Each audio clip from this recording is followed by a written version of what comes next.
राजस्थान शिक्षक संघ लोकतांत्रिक जिला शाखा अजमेर में अपनी विभिन्न मांगों को लेकर कलेक्ट्रेट के बाहर प्रदर्शन कर रोष का इजहार किया और जिला कलेक्टर को ज्ञापन सौंपा गया। इस दौरान विभिन्न समस्याओं से जिला कलेक्टर को अवगत कराया गया। राजस्थान शिक्षक संघ लोकतांत्रिक के प्रदेश प्रवक्ता अनुपम माथुर और अन्य पदाधिकारियों ने कहा कि सरकार ने गर्मियों की छुट्टियां भी कम कर दी हैं और संस्था प्रधान के अवकाश भी कम कर दिए गए। इसके साथ ही RGHS में जो दवाइयां मिलती थी उन्हें भी बंद कर दिया गया और जो सरकार की योजना है वह बीमा कंपनियों को सौंपी जा रही है, जो सरासर गलत है। उन्होंने कहा कि अगर ऐसा हुआ तो बीमा कंपनियों को सौंप देने से उनकी स्थिति बेहद खराब हो सकती है। इसके साथ ही उन्होंने अन्य कई समस्याओं को लेकर जिला कलेक्टर को ज्ञापन देकर मुख्यमंत्री से विभिन्न मांगों को लेकर अपनी समस्याओं का निस्तारण करने की मांग रखी।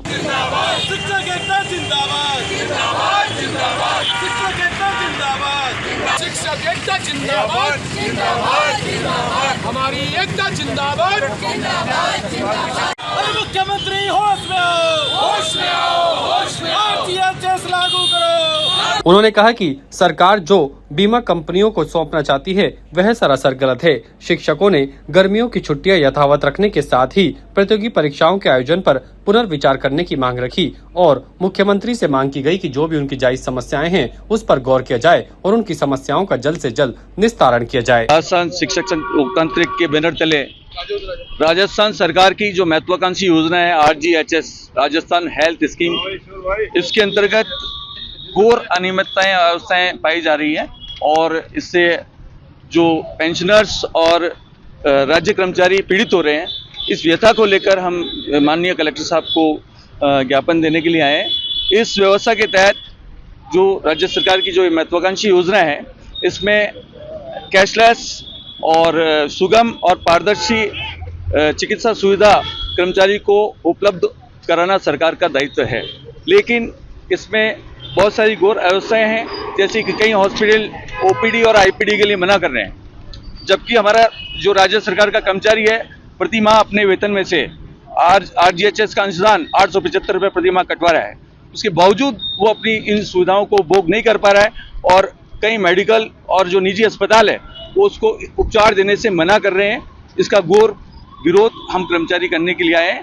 माननीय कलेक्टर साहब को हम ज्ञापन दे रहे हैं कि इन निजी चिकित्सालयों को पाबंद किया जाए, जो पूरी तरह से RGHS के नियमों की पालना करे और कर्मचारी और पेंशनर्स को कैशलेस सुविधा का पूरी तरह से प्रदान करें। जो ग्रीष्मावकाश की कटौती शिक्षा विभाग ने और सरकार ने करी है, अब आप ये देखिए शिक्षक कितना पीड़ित रहेगा जब वो पूरे टाइम अभी 16 मई से वो जनगणना के काम में लग जाएगा, 1 महीना जनगणना करेगा, उसके बाद तुरंत 20 तारीख को स्कूल खुल जाएंगे, उसको 1 मिनट का आराम नहीं मिलेगा। इसलिए हम चाहते हैं जो ये ग्रीष्मावकाश है इसको बढ़ाकर पुनः 30 जून तक किया जाए, ताकि शिक्षक उन 10 दिनों में तो आराम ले सके। दूसरी बात, इन्हीं दिनों में जब शिक्षक है वो ये अपने कुछ काम संभाल के रखता है, जैसे बच्चों की बीमारी या जैसे कई उसके ऐसे काम होते हैं, वो सोचते हैं छुट्टियों में करवाएंगे, लेकिन छुट्टियों में वो अभी जनगणना करेंगे और खुलते ही फिर वो स्कूल संभालेंगे, बेतुके आदेश झेलेंगे। इसलिए हम ये मांग करते हैं ग्रीष्मावकाश को यथावत रखा जाए। क्या आप नहीं चाहेंगे कि आपने जेईई और नीट के क्वेश्चंस इसी तेजी से सॉल्व करें? मोशन अजमेर में हम उन्हीं कोटा के फैकल्टीज को लेकर आए हैं जो आप जैसे ही हजारों बच्चों का जेईई और नीट क्लियर करवा चुके हैं। तो अभी रजिस्टर करें मोशन अजमेर, क्योंकि मोशन है तो भरोसा है। ताजा खबरों के लिए देखते रहें सरेराह न्यूज। अपना फोन उठाएं और सब्सक्राइब करना ना भूलें।